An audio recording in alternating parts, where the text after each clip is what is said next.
So today we're going to kind of continue the story that we were looking at on Monday's class, some of these early developments after the end of the Second World War to grapple with quantum field theory, trying to piece together a quantized treatment of things like the Maxwell field or electrons and positrons. And we saw last time there were a lot of puzzles, some of which had been identified as puzzles well before the war, going all the way back to the 1920s and 30s, like virtual particles that could borrow energy for temporary periods of time, which led to these sort of infinite quantum corrections that when people tried to take into account quantitatively the impact of those virtual particles, their equations would blow up. They would encounter these divergences. And those were a big puzzle for decades.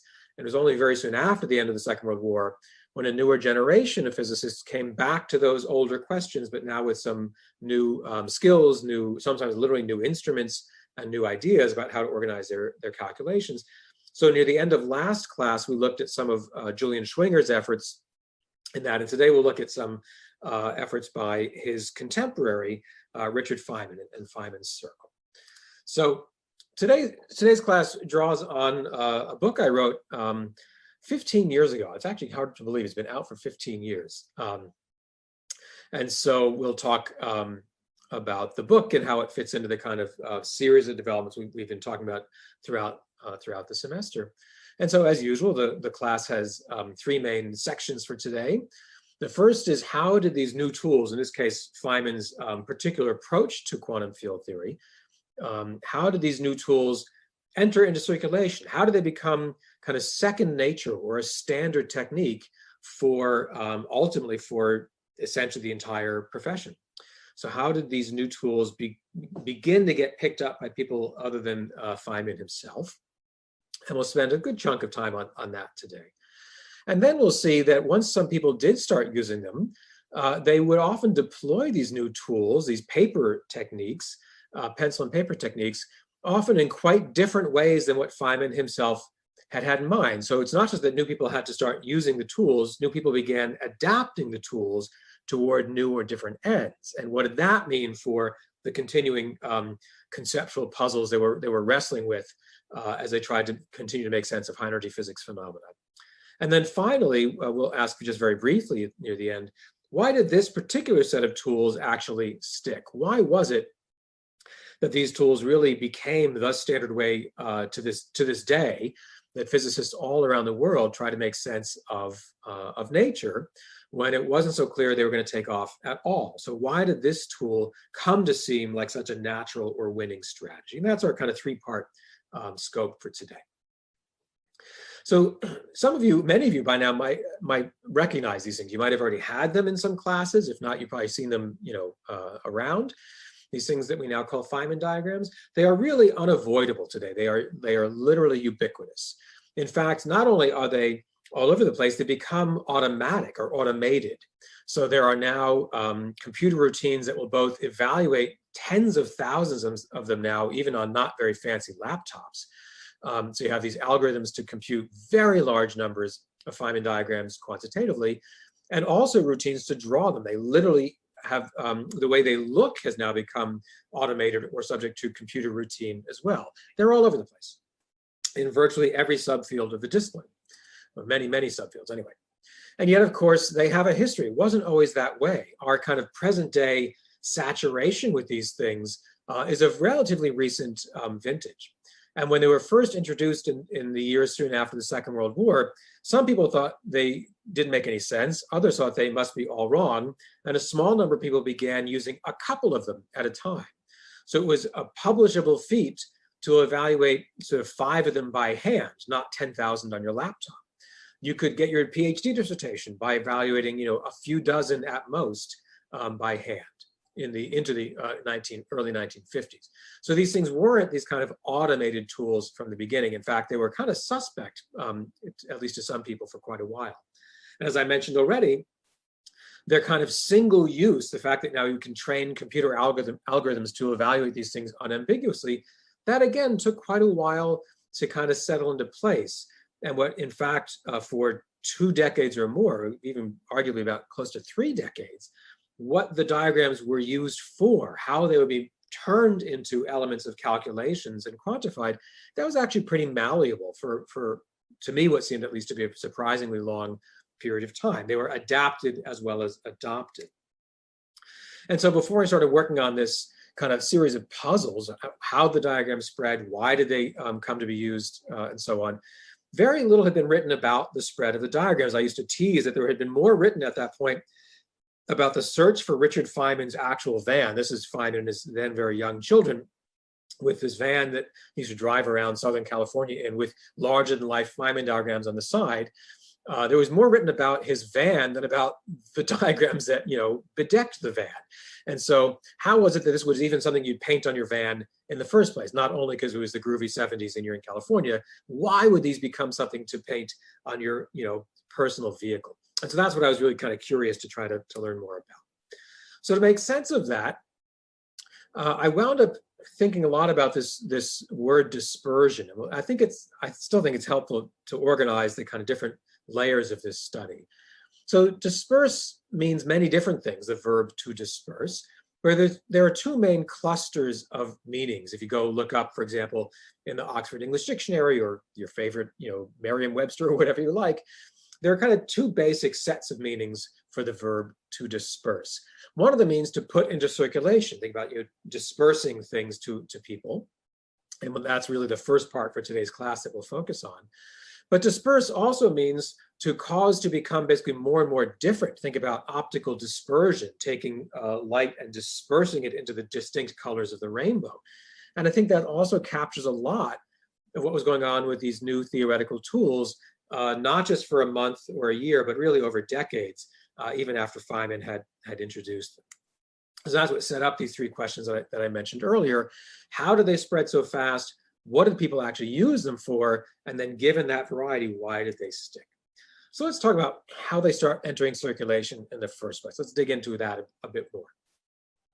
These were introduced at the second of this 3 sets of annual meetings that we talked a little bit about in the previous class. You might remember on Monday, I talked a bit about the June 1947 Shelter Island meeting. In fact, this photograph was from that Shelter Island one, from the first of them, held just on a tiny island near Long Island in the Ram's Head Inn. I've never been there. I don't know if it still exists. It'd be great to go to the actual bed and breakfast where they all stayed.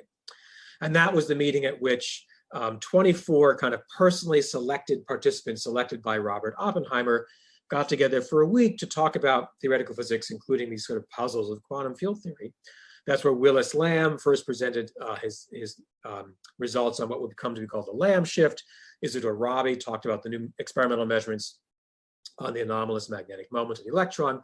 And there were 3 in a row. So every annual meetings, the second of them was held not in Long Island, but in the Pocono area, sort of due north of Philadelphia, due west of Manhattan, a kind of short bus ride out of Manhattan.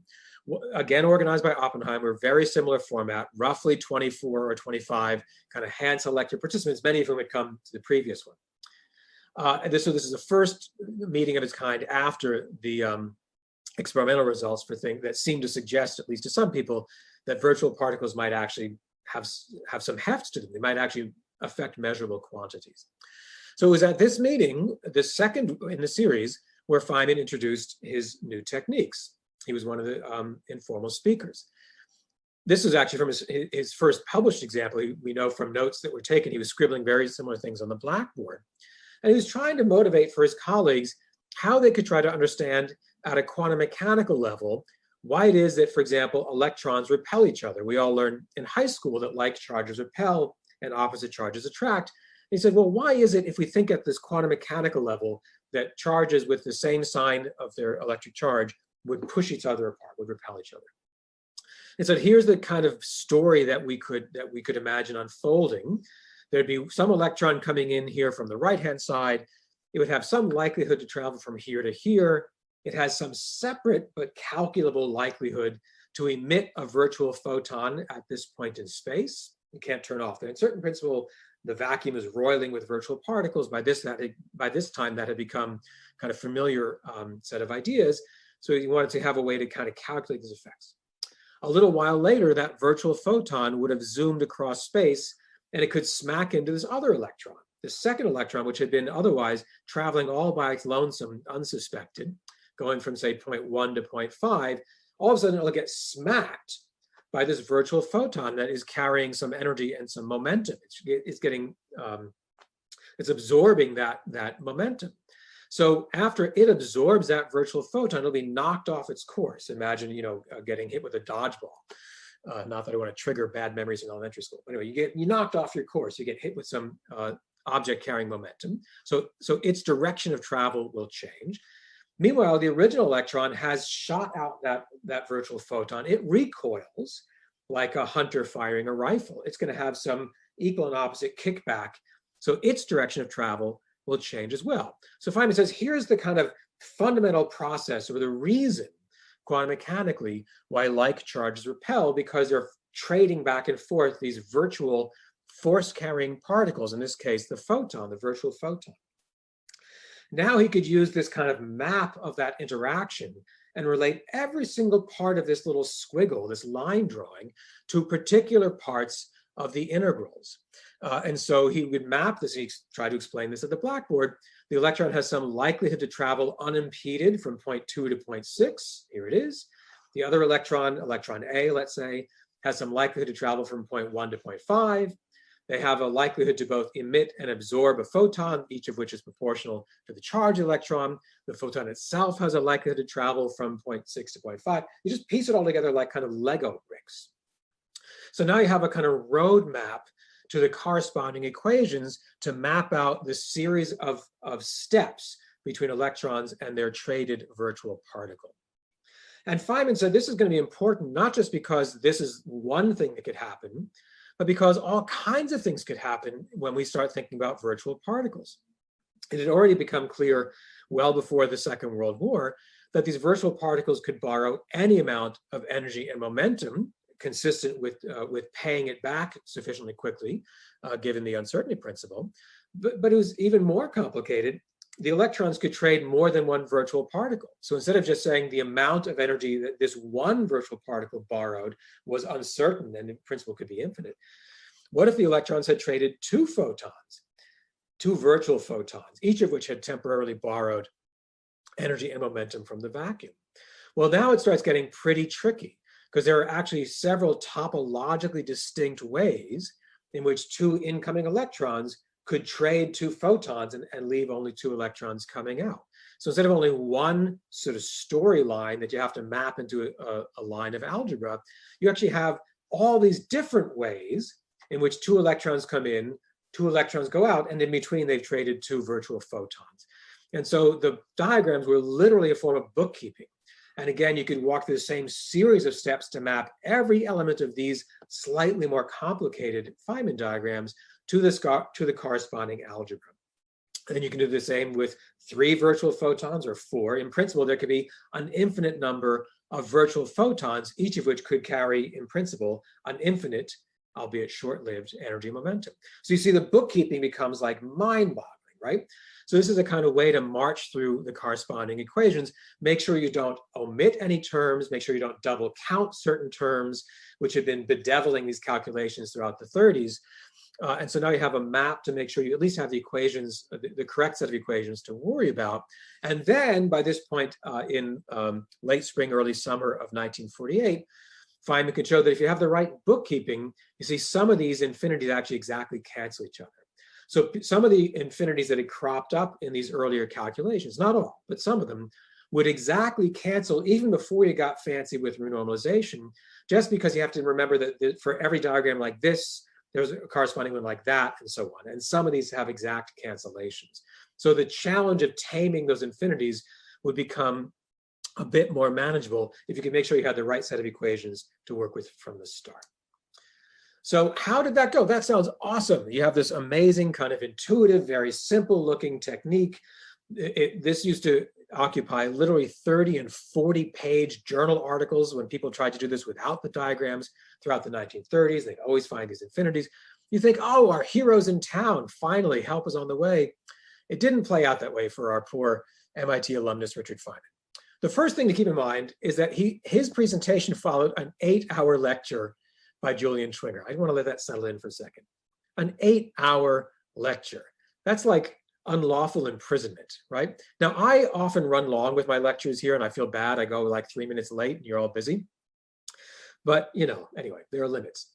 So Schwinger, why was Schwinger given so much space? In between the Shelter Island meeting and this follow-up one in Pocono, it was Schwinger who had first found a way to tame these infinities. He first calculated with his new techniques that did not involve any of these diagrammatic methods.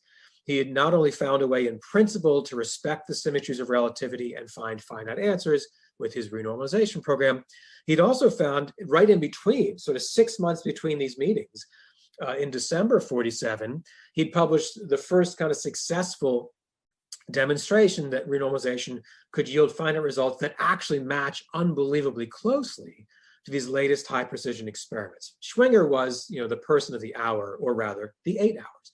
So it was after that where they had a brief break for lunch and came back and Schwinger talked for another 4 hours afterwards. And then Feynman had 30 minutes at the blackboard at the end of that day. All right, so it's not like great setup. Moreover, he was completely unprepared. He did not have a well-polished presentation in hand. He just wanted to kind of wing it, which is not a good thing to do at the end of a busy day.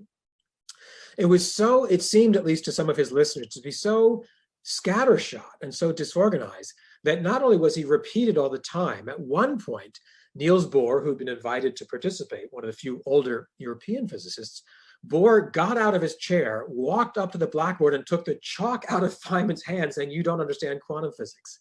Not great. God, I wish I had been able to see that. So Bohr says, not just this is like a disorganized presentation, he says, your whole framework violates the uncertainty principle. What does it mean to draw a picture of an electron moving from here to here? Bohr says, in effect, you've assumed that the electron has a well-defined trajectory. But no quantum object has a well-defined trajectory, because to do so, it would need to have arbitrarily precise position and momentum at the same time, but we can't have that because the uncertainty principle. So Bohr's like, this is a non-starter from the beginning. Okay, Feynman's a little flustered. Oh, it's not literally a trajectory. Oh, let me go on. Okay, Paul Dirac was there. Dirac says, well, when you calculate the probabilities with these new diagrams, do they obey unitarity? To which Feynman's response was, what's unitarity? Not good. Okay, this was not a great presentation for Feynman. Unitarity, as again, some of you might know, we might have found in other classes. It's really a fancy way of asking, does the sum of all these probabilities add up to 1? There's a 100% chance that something will happen, and there might be 35% chance of that and 42% chance of that. You have to add all these up. Does the sum of all these probabilities obey the conservation of probability? Does it add up to 1? That's the fancy way, that's the simpler version of what Dirac was asking, and Feynman hadn't even thought about the question.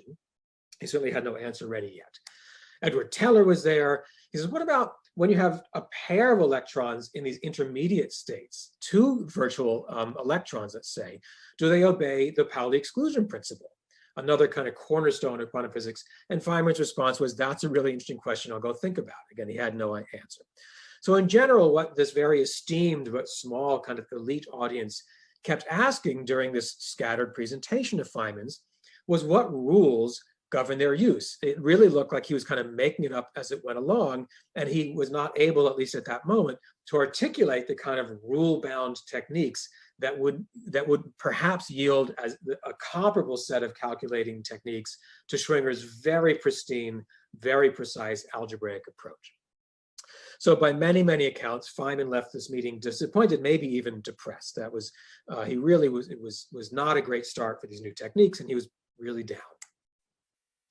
Now, one might have thought that all he had to do was kind of collect himself, write up some clear articles, just say point by point, first do this, then do that. Here's where this comes from. Give a derivation, give a demonstration. He could have cleared this up, one might have thought, by writing some kind of clear articles. Well, he did write some clear articles, and yet what again I found really fascinating was that kind of confusion about the diagrams lingered for years afterwards, not just for days, weeks, or months, even years after his articles had been in print. And so I won't go through all of these examples, just some examples I write about in more detail in the book. But you have people either writing directly to Feynman saying, I can't do this calculation. Will you do it for me with your trick and tell me what you get? And then they thank him in the acknowledgments. There's some interesting correspondence circles with people not including Feynman, from very, very elite, very well-trained experts in the field, who 3 of them try to do the same calculation with the same diagrams, and they keep getting different answers from each other. So you have this wonderful series of letters, because it was pre-email, and they were in fact in different countries. They weren't going to pick up, make long distance telephone calls. So you have these letters of them trying to figure out what keeps going wrong when they each try to do the same calculation. That's as late as 1950. A few years later, my favorite example actually comes from a letter of recommendation for a young physicist who was finishing his PhD at Stanford. And the student's advisor, Leonard Schiff, wrote to recommend the student, saying, you should hire my student for the new professorship, because he actually does understand Feynman diagrams and actually used them in his thesis. That was 5 years after this Pocono conference, roughly 4 years after Feynman's attempt to clarify the techniques with his articles. So if 4 or 5 years later, your advisor says, my student is unusual because he does understand them, that seems to suggest these were not universally clear to everyone. So they were clearly not so obvious or automatic, even after Feynman did have a chance to try to clarify. And yet, you can see evidence that they're taking off like gangbusters. If you go through the physical review, and in the book, I talk about similar searches in other journals throughout many parts of the world, in fact, not just in the United States, you see an exponential rise, that these diagram techniques are getting picked up. The doubling time, I've forgotten, something like 2.5 years or 3 years, where they're really growing literally exponentially over the first sort of half decade or so. So on the one hand, you have people saying, I don't get it, I can't do it. And yet you find this growing evidence that at least some people have become kind of early adopters of the techniques. You can then do the usual trick and not just say how many articles use the diagrams, but who wrote those articles? Where were they? What were they up to? And you start seeing some pretty interesting traits, some common features among the people who were beginning to use these techniques in their own papers. So firsthand, they were all young in their careers, which is to say they were all either graduate students or postdocs, the vast majority. A few of them were kind of assistant professors. They were all still fairly early in their training or careers. They were all theoretical physicists in this early period. Nowadays, these diagrams are just as ubiquitous among experimental physicists as theorists, but in this early phase, this early kind of exponential rise, it was young theoretical physicists. And the last part was that they were really in contact with each other. You can do a kind of network study and trace it through by co-authorship, by acknowledgements, by unpublished correspondence that I was able to find and piece together, that they knew each other. It was a network that had come together to learn these techniques, and then they began to spread out. So something pedagogical was going on. The majority of these early users were still in the formal phase of their training. They were literally still being taught to be physicists. And yet it wasn't a story of like, write a textbook, teach some classes, it'll spread. All of the data points shown on this early plot represent articles that came out before the very first English language textbooks had been published that incorporated the new techniques. So the first textbook treatments of how to calculate with these new Feynman diagrams weren't published until 1955, by which time there was already evidence of this fast-growing exponential rise. So how does that happen? A lot of it comes down to this gentleman, Freeman Dyson. Dyson, you might know his name. He just passed away this past March, just before quarantine, in fact. He died in a very early March at the age of 96. Quite a remarkable life and career. At this point, he was quite a young person. He was, in fact, still in graduate school. He was originally from Britain. He got a very competitive fellowship very soon after the end of the Second World War, called a Commonwealth Fellowship, reserved at the time for British students to study abroad, mostly in Commonwealth countries like Canada or Australia, but also to the United States. So he got a fellowship. He came to Cornell University because he really wanted to study with Hans Bethe, whose work even in the 30s had seemed super exciting. And this young grad student said, I want to go study with Bethe. So he gets the fellowship, comes to Cornell. He starts working with Bethe, but also very quickly meets Feynman, who at this point was a very young professor whom Bethe had recruited as soon as as soon as they were done at Los Alamos for the war. So Bethe and Feynman had interacted at Los Alamos. Bethe, as the senior theoretical physicist at Cornell, hired Feynman. This even younger physicist, Dyson, meets Feynman there. The summer after his first year of grad school, Dyson and Feynman drive cross country together. Dyson wanted to just see the country. He was from Britain. He was sending these really kind of delicious letters back to his family, often writing to his mother on a manual typewriter, a small portable manual typewriter, often more than once a week.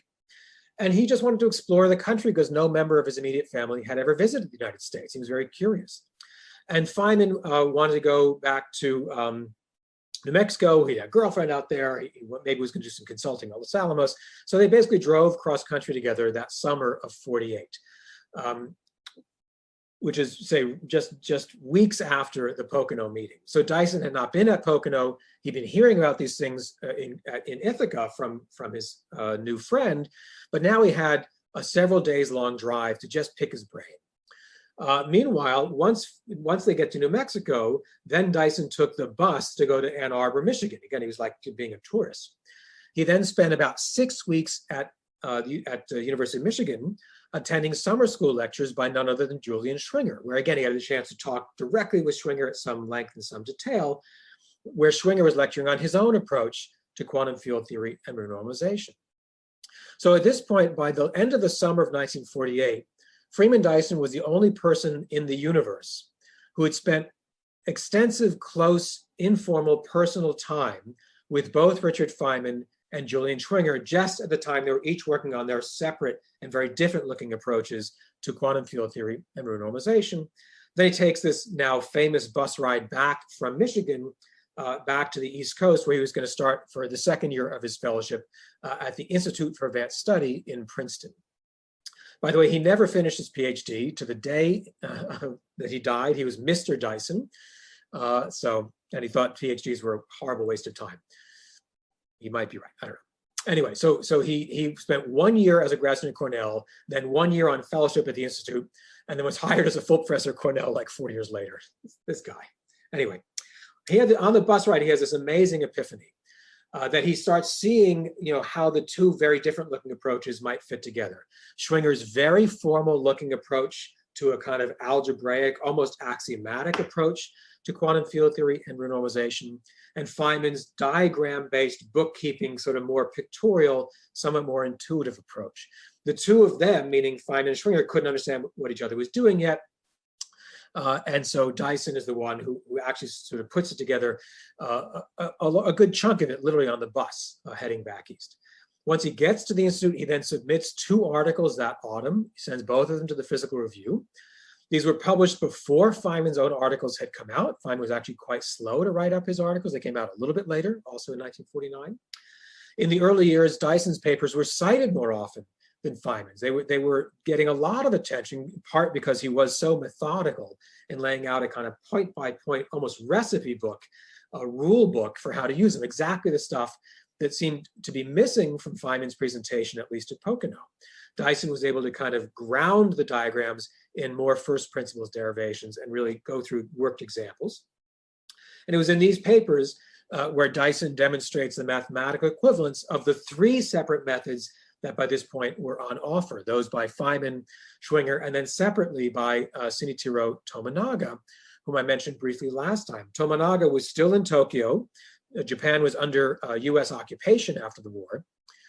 Tominaga had worked out a method remarkably similar to what Schwinger later came up with. They were working totally independent of each other, partly because of the war.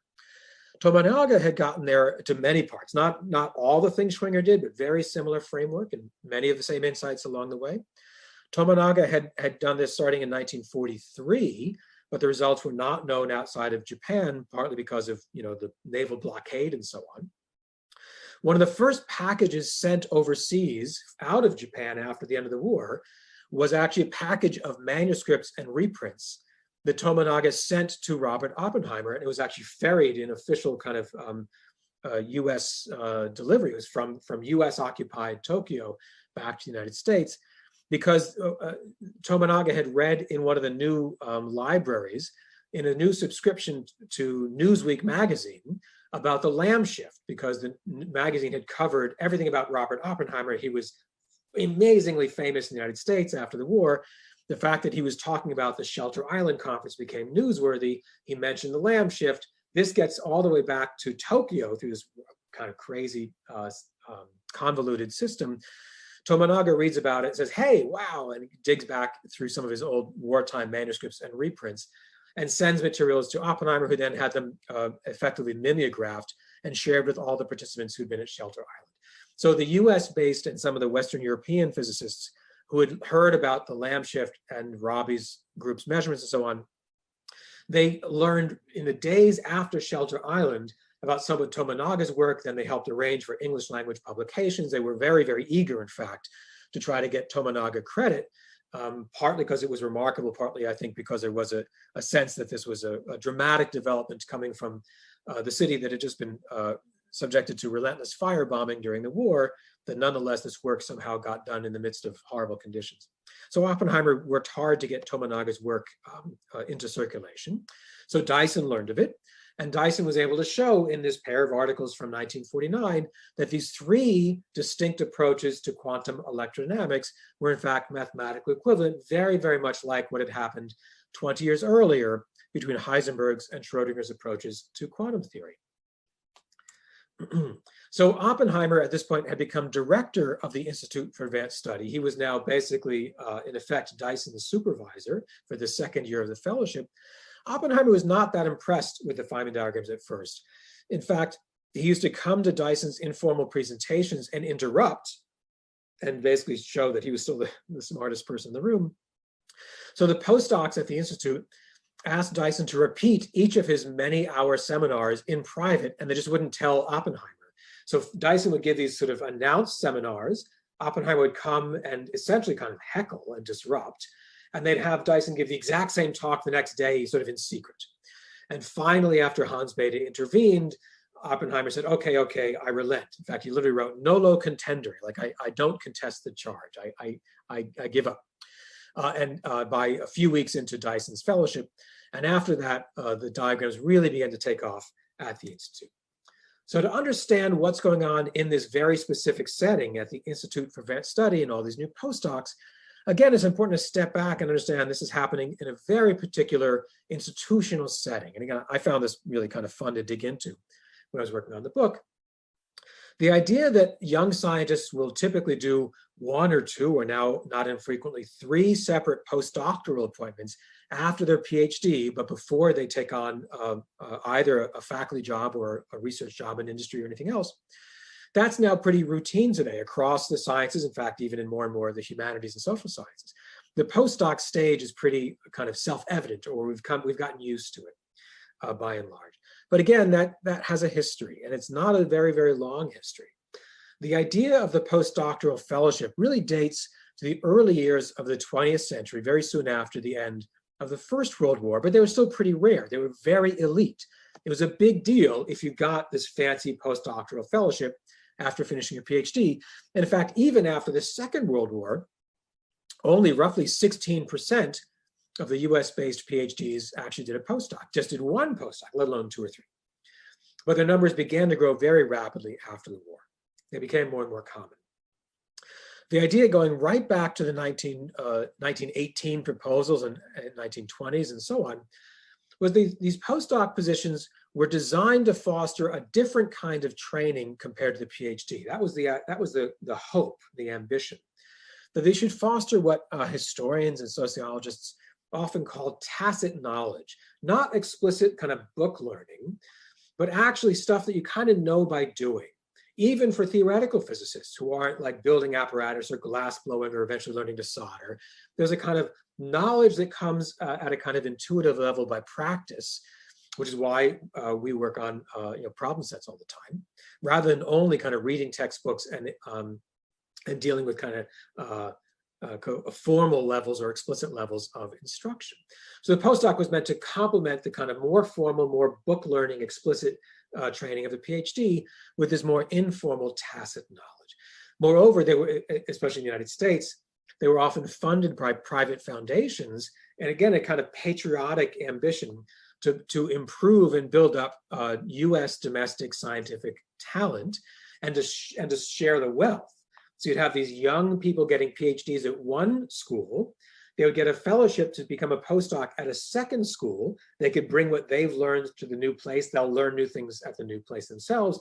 Then they'll hopefully get a job at a third place. So you start building in an emphasis on circulation. So it was hoped would help knit together the US scientific community even more tightly and build in this kind of sharing of skills, especially this tacit knowledge stuff. So after the Second World War, this became especially pertinent for training young physicists in theoretical physics in the United States, which had still been, it was felt at the time, kind of lacking and not nearly so developed as in other parts of the world. Mostly they had their eyes on Western Europe. So the most important place where this begins to really change soon after the war is this place where Dyson had wound up, the Institute for Advanced Study in Princeton, New Jersey. It's near Princeton University, though it's independent from the university. Oppenheimer moved there just soon after the end of the war. He became the new director for the Institute starting in 1947, partly so he'd be closer to Washington, D.C. He was still doing a lot of consulting for the government and so on. So one of the first things he did when he moved was jack up the number of theory postdocs by 60% in 1 year. He really said, I'm in charge now. And rather than support other things that he might have done with the Institute's budget, he said the most important thing we can do for the scientific community is really kind of rapidly expand the number of slots for young postdocs in theoretical physics, not coincidentally his own field. A lot of people at the Institute didn't like that at all, but that's what he did. And he did that year after year. And he was, I love this letter he wrote to Wolfgang Pauli, who at this point was back in Europe.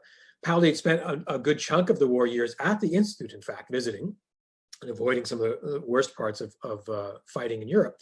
By this point, he was back in Europe, and Oppenheimer explained that the Institute by this point is not a school in the sense that even the younger people are not listening to lectures or working for doctor's degrees, but it is a school in the sense that everyone who comes learns of parts of physics which are new to him.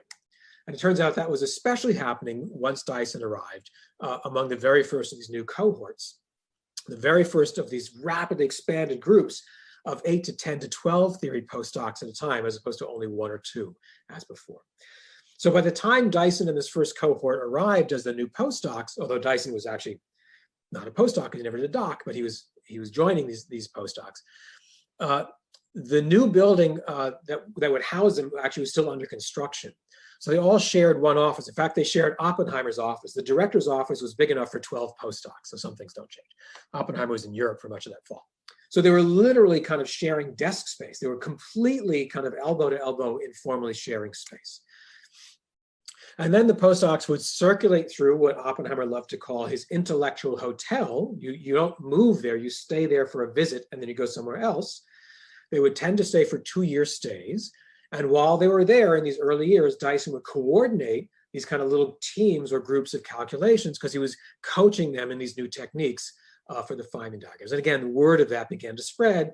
So Pauli writes back from Europe, what are Dyson and the rest of the Feynman school working on? It was already becoming clear that they were working very hard on that. So when you go back to that curve of this exponential rise of who's using the diagrams, it starts to make a little more sense. It really was a social network. The overwhelming majority of those early users were either direct members of these postdoc cohorts at the Institute who learned and practiced the techniques directly from Freeman Dyson, just as he was working them out himself, or they were students or immediate colleagues of those postdocs once they took up their first teaching jobs and moved to other universities around the country. The remaining 20%, I mean, not much more than rounding error, of those early articles that use the diagrams had come from Feynman or from Feynman's immediate circle. So we really have kind of 2 lightly connected networks that dominate the early adopters. And so you get these sort of like airline flight maps. This is not literally the Feynman diagram case. I just took it from Google Images. It is a map of, like, domestic air travel route, but it was very similar how the diagrams themselves spread out. You can trace through who's publishing with the diagrams. We have their articles. We can see where they were from their kind of byline. Then look up, well, where were they? When did they interact with, say, Freeman Dyson? When did they attend this lengthy set of summer school lectures and so on? And you start getting this kind of connected graph of how the diagram spread throughout the United States. Let me say a little bit more about the spread, and then we'll pause for some discussion. So that works, I think, that helps account for how these techniques spread so kind of anomalously quickly within the United States. Go to the Physical Review. At that point, most articles in the Physical Review were contributed by physicists in the United States. That's certainly not the case now, but back then that was a pretty good reflection of US-based physics. We get a sense of how the US-based users of the diagrams began to fan out. But very quickly, the diagrams were showing up in the journals from other countries as well. So it turns out in the United Kingdom, we have a replay of the same story. The rules of that fellowship that had allowed Dyson to come over to Cornell and to Princeton, the Institute, required that recipients return to Britain for a couple years. So you could go for 2 or 3 years on the fellowship, but you had to return to Britain, and you had to stay in Britain for at least 2 years. Those were the rules. So when Dyson's fellowship expired, he went back to Britain. He began teaching at first at Cambridge, but eventually at Birmingham. Again, no PhD. He was a professor with no PhD. And when you look at who was using the diagrams in Britain, they were people who learned from Dyson once Dyson went back to Britain. So like no mystery there. It's kind of the same story. This next part I found really interesting. I didn't know about this until my friend Kenji Ito helped me a lot with this, because he's originally from Tokyo. He knows the language, and he's also an expert in the history of quantum physics. We read some of Kenji's stuff, I think, for the paper 2 assignment. So Kenji helped me a lot with this. I really learned to work with him. So what happens with the spread of the diagrams in Japan after the Second World War? Here's Tomonaga, whose work I was describing earlier. It turns out Tomonaga was doing, I think, just extraordinary kind of superhuman efforts to try to rebuild the Japanese community in theoretical physics after the war. The university where he was hired had been leveled. Most of the buildings had been destroyed in the saturation firebombing of Tokyo. So he and his little group of students and advisees would meet in his home, but his home had been bombed out. So they were meeting in his Quonset hut. He literally had temporary shelter that was not meant to outlive the war. And soon after the war, amid shortages of food and paper and clothing and much else, he was working to kind of get his own students back on track, and they would meet together in his residence, which itself was a temporary, literally kind of a shell. And they returned to questions they'd been thinking about together even during the war, things like quantum electrodynamics, virtual particles, and infinities. And they had developed soon after the war these kinds of their own kinds of pencil and paper diagram bookkeepers, which Kenji found for me. We wrote about them together. That these were in some of the kind of mimeographed early post-war publications from that circulated in Japan. And these were in momentum space. They weren't space-time diagrams, but they were trying to do similar things. You have all these ways that virtual particles could be involved. Here are examples of a single electron that's interacting with 2 separate virtual photons. Sorry. How do you keep track of it? So Tomonaga and his group had invented their own techniques. Then they began getting news back from the United States after the war about Dyson's new work, not only from reading Newsweek magazine in the new occupation libraries, but also because the more senior Japanese physicist Hideki Yukawa was actually invited to spend 2 years at the Institute for Advanced Study, invited at the personal invitation of Robert Oppenheimer. While Yukawa was visiting is when he won the Nobel Prize for his work on nuclear physics. And he was then able to send preprints and news back to his younger colleagues in Japan. So Yukawa was learning, he was among the people who could learn directly from Freeman Dyson and this very active group at the Institute, and is able to share news back with this incredible tight-knit but somewhat separated group in Tokyo. And they basically, after a few months, kind of ditched their own momentum space diagrams and began adopting the Feynman diagrams because they were already kind of primed for it. They were already immersed in a lot of these details.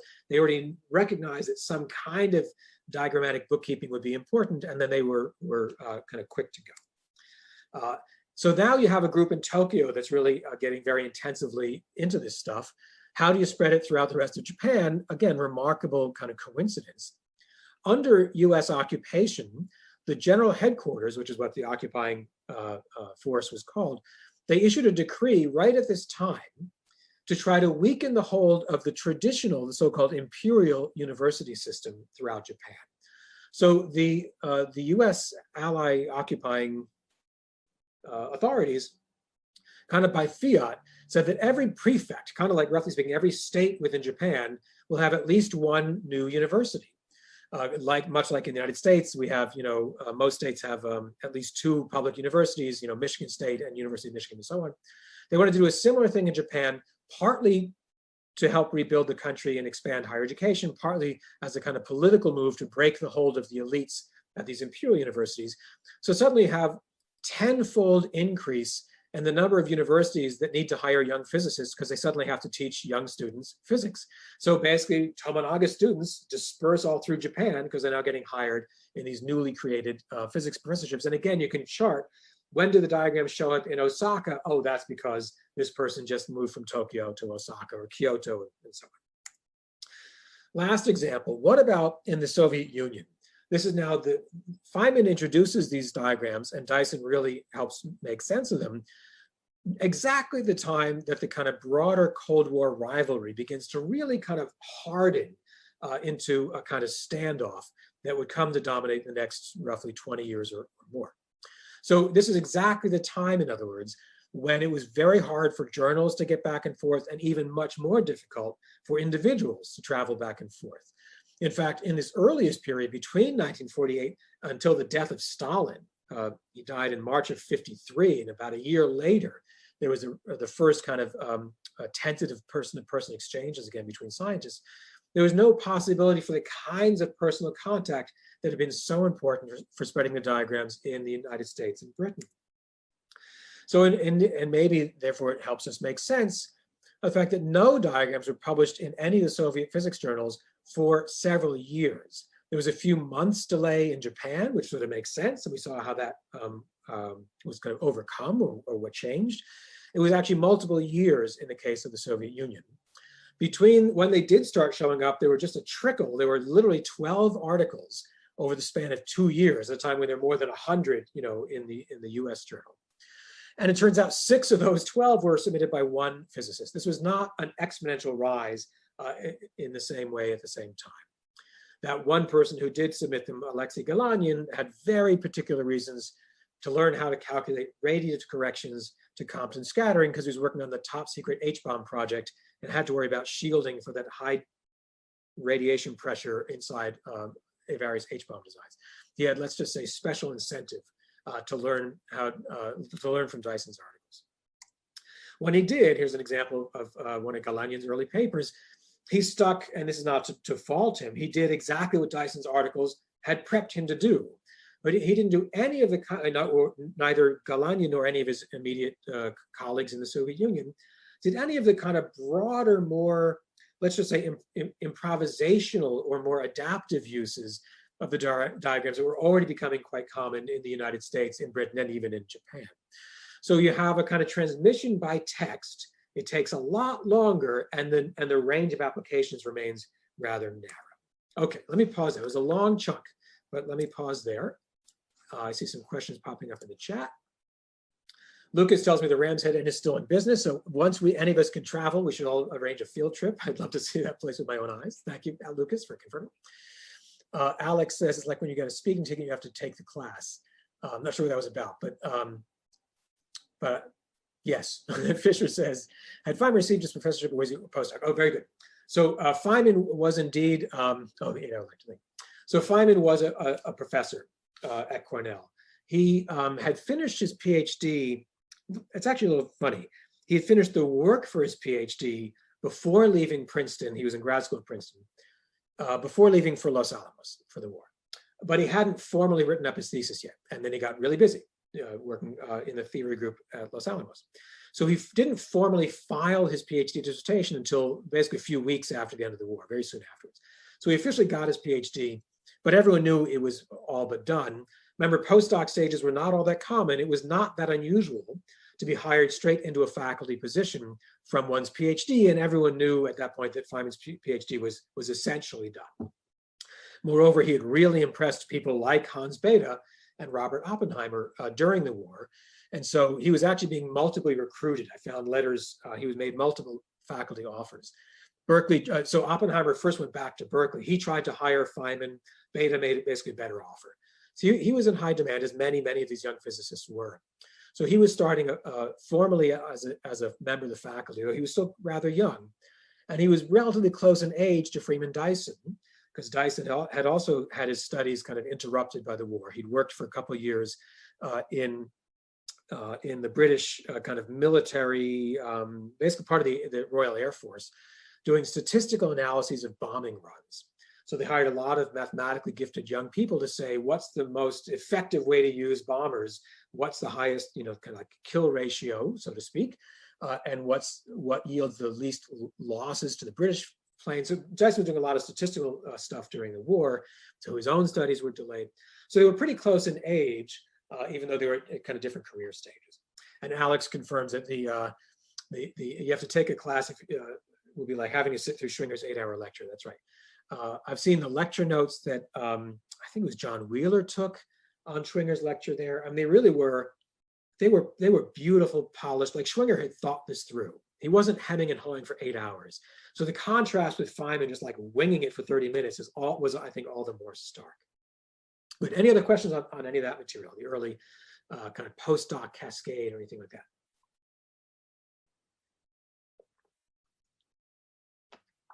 Okay, I will press on, but as usual, please jump in if other questions come up. I want to talk next about what were people actually doing with these diagrams, and this will connect with one of the articles that I've assigned for today's reading. So remember that second meaning of dispersion is to get sort of more and more distinct from each other, like the single beam of light separating into the distinct colors of the rainbow. So this picture of how they spread doesn't really capture what people were doing with them. And in fact, as we'll talk about in this part, people got actually pretty creative in putting the diagrams to a range of different uses. And so that had a few different seeds. What was driving the kind of distinctiveness of what people did with the diagrams? There were a couple ingredients. One of them was that Feynman and Dyson themselves actually held pretty different ideas about what the diagrams really represented or how they should sort of properly be interpreted. So Feynman always talked about them as intuitive pictures, and I think that's fair. We can sort of see where it's coming from. This is sort of a story that he would often act out, as I tried to do in my little Zoom chair. The electron spits out a photon, it recoils here. They were very, very kind of animated tales of things unfolding through space and time. Dyson, whose original training was actually in pure mathematics, not in physics, and throughout his career was always much more formal, much more a mathematical physicist than Feynman. Dyson cautions in his very first article on the new techniques that these are merely graphs on paper. That's the phrase he uses. These are not pictures. They're not Minkowski diagrams. These are not literal depictions of events unfolding in space and time. What's relevant is their kind of topology, that two lines connect here in a vertex, two other lines connect over here, and there are only so many ways to arrange various lines and vertices. It was for him more like a kind of mathematician's graph theory. So from the beginning, you're getting kind of mixed signals about what these diagrams are all about. Even more important, and this is what we'll talk more about in this next part, was that the questions that seemed most pressing, toward which many people tried to put these diagrams for use, actually were not the problem area for which they'd first been introduced. So these were introduced in the context of quantum electrodynamics, meaning electrons, positrons, photons, every interaction of which is governed by the electric charge. When I say that the electron has a certain likelihood to emit a virtual photon, that likelihood quantitatively is governed by what we call its coupling constant, which is just to say its electric charge. So and what that means pictorially is every one of these red dots where, say, electron lines meet a photon line, every time these lines literally connect in a vertex, the corresponding algebraic expression is multiplied by one factor of that coefficient, the electric charge. And then the lines meet again. There's a second factor. This is an E-squared diagram, we say, or a second order diagram. This one is a more complicated diagram. There are 4 spots where electron lines hit photon lines or vice versa, 4 red circles. That's an e⁴ diagram. The algebra in front of the the coefficient, I should say, in front of the long algebra would have 4 factors of this constant number e. Here's an example of a 10th order diagram where you're trading 5 virtual photons as an e⁻⁻⁻. Now, it turns out that in natural units, the charge of the electron is small. Electricity is a weakly coupled force. In particular, E squared is about 1 over 137 in these kind of natural units. So it's smaller than 1 over 100. So this diagram is multiplied by a number that's 100 times smaller than this diagram. No matter what the algebra is, its coefficient is parametrically smaller, which means this diagram is exponentially smaller still. So that's why these things became so useful in QED. You didn't have to calculate to infinity. These two electrons could have traded an infinite number of virtual particles, but the more complicated the interaction, the more places where blue electron lines would connect with these kind of neon green photon lines, the more powers of that small number would come out in front. So as a practical matter, you could stop. This is a perturbation theory calculation, kind of Taylor expanding, and each additional contribution weighs less quantitatively. Okay, so that's great. It's a great bookkeeper. None of that works. None of that works when you apply these to strongly interacting particles. And guess what most physicists in the United States applied them to? Strongly interacting particles. It makes no sense at all. They applied it to the scattering of, say, protons off of pi mesons or neutrons off of other kind of particles coming out of the new accelerators.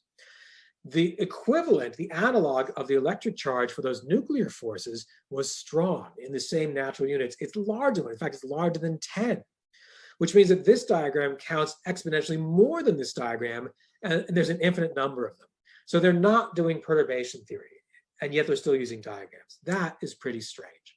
So that leads to this kind of real kind of explosion and how people adapted the diagrams, often even just the pictorial form of the diagrams themselves, because they weren't just doing one cookie cutter thing. They weren't all doing Feynman-Dyson perturbation theory for electromagnetism. They were mostly applying it to nuclear forces. You can't just do the same trick for nuclear forces because the coupling constant is so large, but people still found useful things. So the diagrams are taking off exponentially, even though they're applying them to new and different kinds of applications. So this looks kind of scattershot. It's meant to be scattershot. We begin to get some order once we come back to asking about who knew whom. In particular, who was learning from whom, who was studying with whom.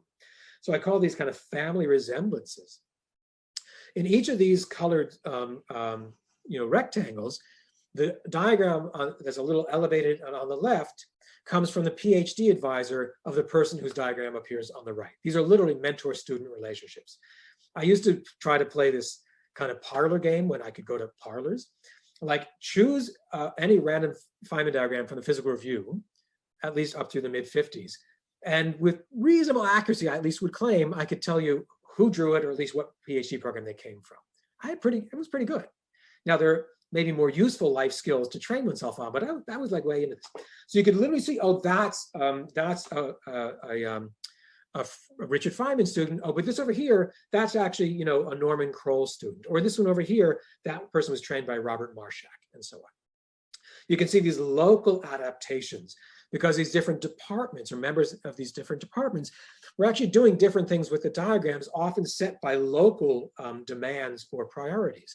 So for example, at Rochester in upstate New York, not too far from Ithaca, but far enough, they had just received, much like MIT had done, funding to build their own small particle accelerator, much like MIT's synchrotron.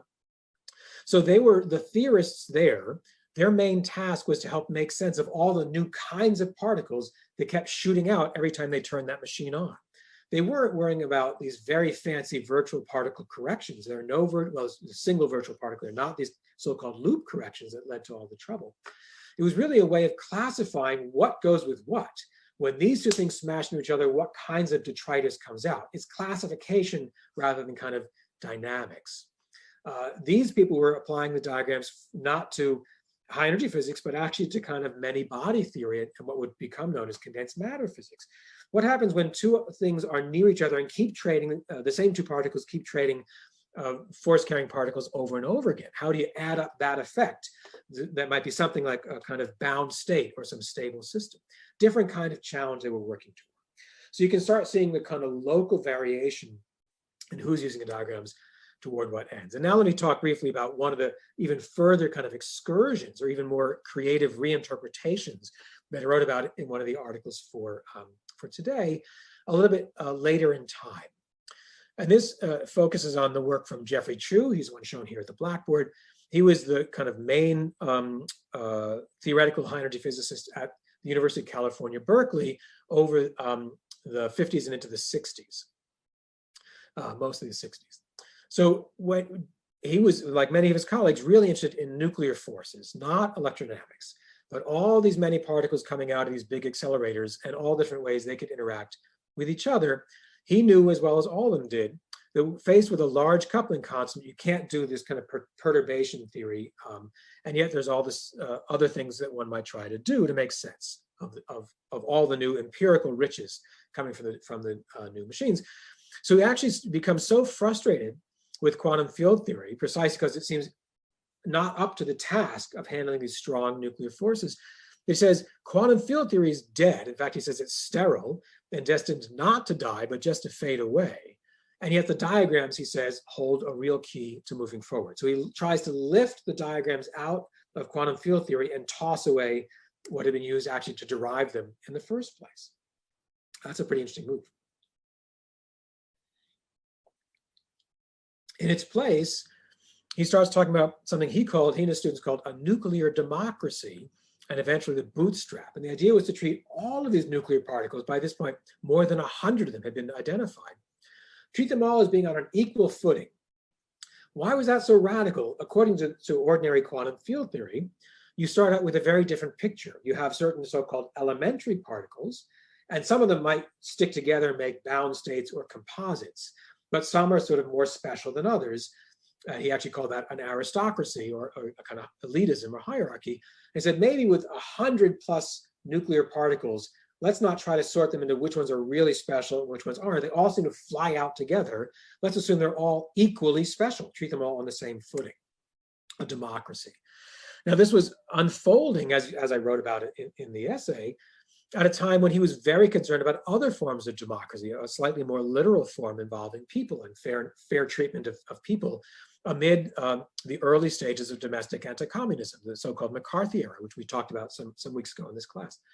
In fact, he was the first professor to resign from the physics department, and perhaps the first one from the entire University of California, Berkeley campus, to resign in 1949 over a kind of loyalty oath controversy. He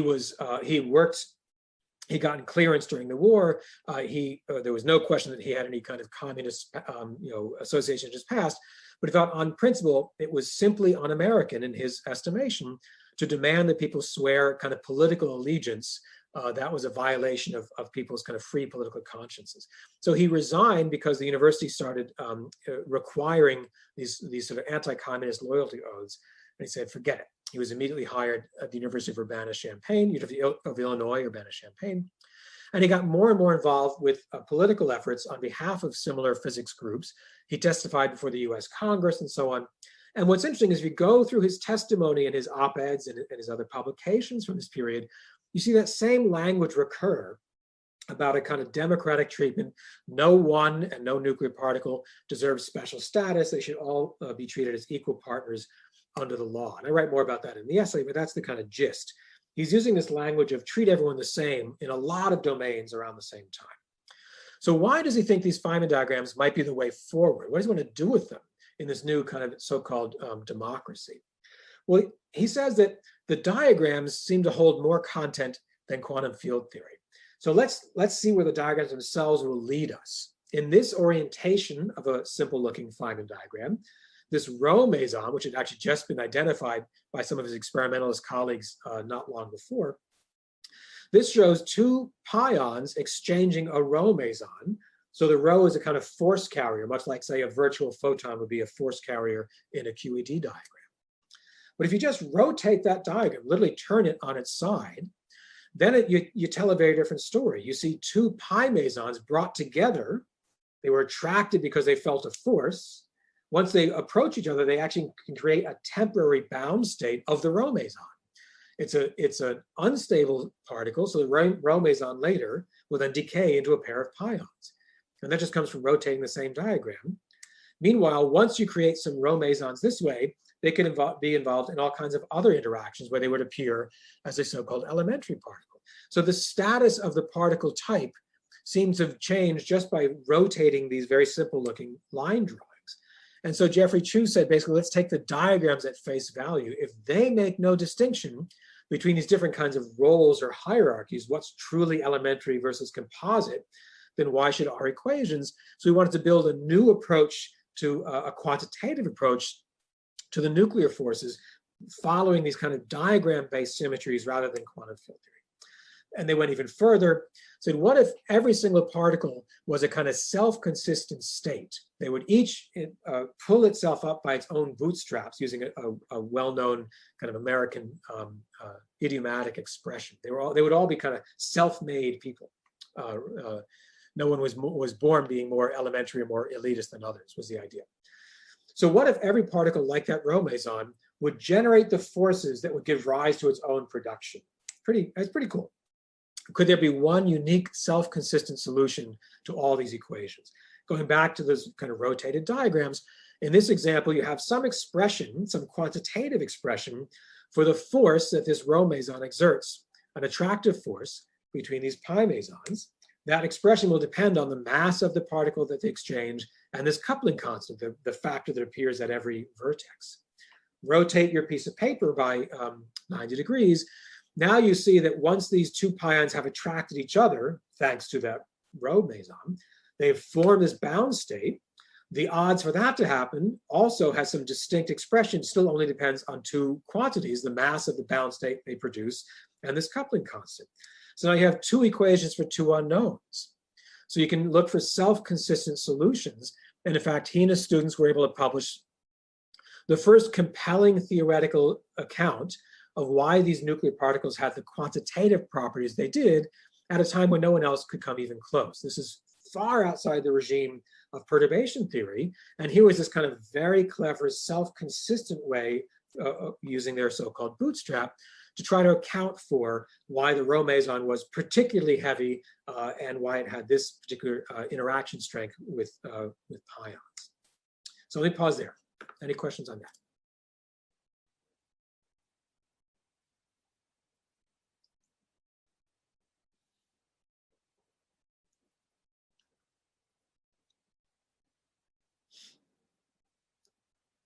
It's just too awesome. You're stunned you're just shocked into silence. I mean, I get that way too. It's okay.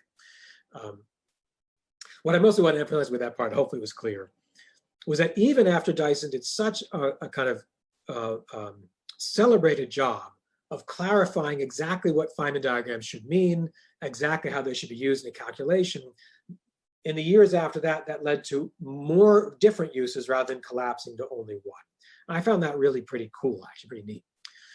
And then some people got even more ambitious with them, like the more extreme example from the Berkeley group. But even at Rochester or Urbana or in Cambridge, England, people were being very kind of, they treated the diagrams as pretty malleable for a long time. I thought, and that was, that was neat. It's hard to get computers to do that. Computers do one thing with these diagrams now, but for much of their history, the diagrams meant a variety of things. It could be used in a variety of ways.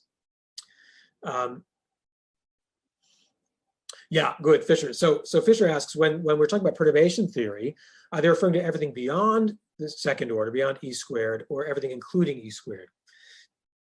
I guess technically we would even include the E squared. The first term would be 1, which is that nothing happens, or I should say nothing changes. So your first term in what's called the S matrix expansion is 1 plus everything else. And so the next term, the first term to enter would then be E squared. That'll be the first correction to nothing happening. Is you could have had 2 electrons scatter. Then they could have scattered in more complicated ways. So it is really like Taylor. You can think of it like Taylor expanding. And it is remarkable because it works because you have a controlled parameter. You can really do a controlled perturbation expansion. So even without calculating an arbitrarily complicated diagram, you can estimate how much would that matter quantitatively. What would be your error budget if you left it out, so to speak? And you can't do any of that using these techniques for the nuclear force. All right, let me press on. I'll talk about this last part. It'll be pretty quick. I'll try not to go for 8 hours. No promises. But this last part is, so why do they stick? If they're being used in so many different ways, why did people stick with them instead of design other techniques along the way? So within perturbation theory, when doing these electrodynamic calculations, I think it's pretty clear, and people spoke of it even at the time, that these were just an extraordinarily useful tool. Dyson remarked years later, the calculation he first did for Hans Bethe as a grad student before learning about the diagrams took him several months of work and several hundred sheets of paper. I've been there. Richard Feynman, could get the same answer calculated on the blackboard in half an hour. And that was indeed what became more and more common. Julian Schwinger said a bit more snarkily, Schwinger and Feynman were kind of like frenemies. He said, Feynman diagrams brought computation to the masses, which was, you could almost see Schwinger sniffing, like, my students learn really how to calculate, but any old slob could calculate using Feynman's techniques. That's the spirit in which I take that remark. That these really were effective, and many, many people could calculate, even people who weren't blessed to have had Julian Schwinger as their PhD advisor. This cartoon he ran in Physics Today many years ago, basically saying, if you're going to go through these dangerous thickets of perturbation theory, as if you were a kind of explorer in the Amazonian jungle, it helps to have a reliable map. And so the Feynman diagrams would be a reliable map to this complicated, seemingly dangerous or forbidding terrain. So I think that makes sense, except, as I was just emphasizing, that can hardly be the whole story, because most physicists weren't using them in the early days for what they were sort of most good at, for what the diagrams were most efficacious for. So sure, that would explain why people use them in weakly coupled situations, but what about all these other applications? So to make sense of that, I found it very helpful, actually, very fun, to go back to some classic studies in art history. These are, after all, a kind of visual representation scheme. And art historians have been arguing for a long, long, long time about why various styles in art, modes of depiction, have come to seem natural or have a kind of staying power, and what happens when they change. So the art historian Ernst Gombrich wrote this really lovely, very influential book many years ago, where he says that basically his catchphrase was that painters, how does it go? They see what they paint. They don't paint what they see. They have an idea of what they want to convey, and that structures how they even take in the world. He kind of flips the story. You don't just look out your window and say, oh, I'll paint a landscape. You learn techniques, and then you come to see the world through the lens of those techniques. Not unlike what, say, the historian of science Thomas Kuhn had argued around the same time. So these are examples of the kinds of things that Gombrich talks about. These were from training manuals in the early modern period to learn how to draw, say, a human face. You break it down and you literally practice drawing an eyeball over and over and over again until you see, actual people through this kind of schema of how you draw an eyeball.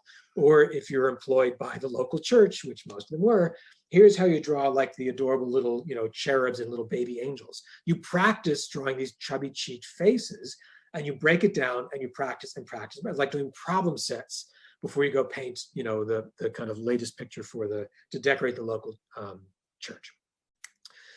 And so it seemed that a similar thing was happening with these scientific images, that the physicists' kind of prior habits helped them see in a new way. Just as if you stare, if you practice this technique over and over again, you structure your newer experiences with a kind of scheme that you've already worked hard to master. And so these pictorial conventions can actually help us map a kind of pedagogical lineage, not necessarily a conceptual one. They were often kind of irrelevant to the new uses, but they were more a kind of social or pedagogical value. They helped you get up to speed or help you make sense of the newer things you then wanted to do. And the most significant, at least as it makes sense to me, was that people were slotting these things into a very well-established tradition by that point. These Minkowski diagrams, which of course many of you had already seen probably before this term. We spent some time looking at them together early in this semester when we talked about special relativity. Literally space-time diagrams. Feynman was not shy about adopting the exact same conventions when he began drawing his little doodles, his at first kind of private sketches. Not just that you have one dimension of space and one of time. He oriented space along the horizontal. There's no law that says you have to do that. He tacitly starts scaling the speed of light to be 1, so that light travels along 45-degree diagonals, and he's not literally drawing space-time diagrams. these had been completely kind of pedagogical second nature for generations of physicists in many, many parts of the world, not just in the United States, before Feynman and Dyson introduced their work. This was a kind of context in which students could then encounter Feynman diagrams. These are examples from Feynman's own work. This one and this one from his early publications. This is my favorite. This comes from one of his lecture notes at Cornell when he was lecturing in 1949 in the department. What I love is that he actually gets his own Feynman diagrams wrong. He's so enamored of this kind of storytelling space-time structure that he draws diagrams that literally could not be calculated in QED. They have the wrong number of legs entering each vertex. But he was caught up trying to tell his students about how you could have pair production in QED and trying to narrate that story through space and time. And we can forgive him for forgetting that in the theory for which he'd eventually win the Nobel Prize, only two straight legs and one curvy leg can meet at each point. Oops, right? Because there's so much bound up, I think, for Feynman in this kind of space-time narrative and the trajectories of things moving through space and time. It wasn't only Feynman. If you look at the earliest textbooks, they keep repeating the same scheme, even when they move into momentum space, for which there's absolutely no meaning, no relevance whatsoever to the kind of 45-degree diagonal. That only means something if you're actually working in space-time and scaling the speed of light to be 1. It means nothing if you're in momentum space. And yet in these examples and many of these, physicists working explicitly in momentum space nonetheless kept using the space-time Minkowski conventions. And I argue that that was kind of what they were used to. And it also probably helped some of the students get kind of comfortable with them as well. There was another visual feature that, again, in terms of which these physicists were immersed at the time. And that comes from this explosion of a very large and rapid production of particle accelerators after the war, funded by the Atomic Energy Commission, where many, many universities like MIT had their own local atom smasher. So what became common was to draw these freehand reconstructions based on the bubble chamber photographs. This was not meant to be a Feynman diagram, but it became clear because it was actually fairly expensive to keep trying to reprint the photographs. You would just reprint these often hand-drawn line sketch reconstructions, which consist, like these Feynman diagrams, of propagation lines and vertices. So there was, in some sense, a kind of reinforcement of a kind of realism that had nothing to do with Freeman-Dyson's very careful kind of derivation or anything about perturbation theory. So there's a kind of realism. And you see that in this quotation, for example, some years later in a very influential textbook. But these Feynman diagrams, Richard Maddock wrote, are so vividly physical looking that it seems a bit extreme to completely reject any sort of physical interpretation whatsoever. So he does this funny kind of cheat. We will therefore talk about the diagrams as if they were physical, but remember, they're not, right? So he can't help himself but describe them as real things moving through space and time. Other textbooks at the time reinforce that visually. If we could really kind of zoom in with our own eye and watch these elementary processes, we would see Feynman diagrams. We wouldn't see, cathode rays skittering on a scintillation screen. We would literally see nature as Feynman diagrams if we had a big microscope. Okay, so let me wrap up. So scientists then and as now always have to practice using their tools. Our tools don't come for free. That's why it takes many years of training, many problem sets, many late nights, many lab reports. And the tools aren't automatic. The tools themselves can change and can be put to new uses. How do they spread? How these new techniques spread? Writing a really great textbook, or nowadays maybe making a great viral YouTube video, that can certainly help. But at least in its early days, it took much more than only kind of text-based means of propagation. It really took very specific social institutions like postdocs and their dispersal to help move these techniques around. Moreover, even the kind of fanciest new techniques will be incorporated, made sense of in the context of what generations had already become comfortable with. So I think we can make sense of the particular rhythms of the history of these diagrams by thinking about pedagogically what had previous generations already become used to. And so in that sense, you can see the diagrams and their users kind of being forged together, that the early users of the techniques were themselves being molded in these formal training stages of their career, and they were often molding the diagrams at the same time. So I will stop there.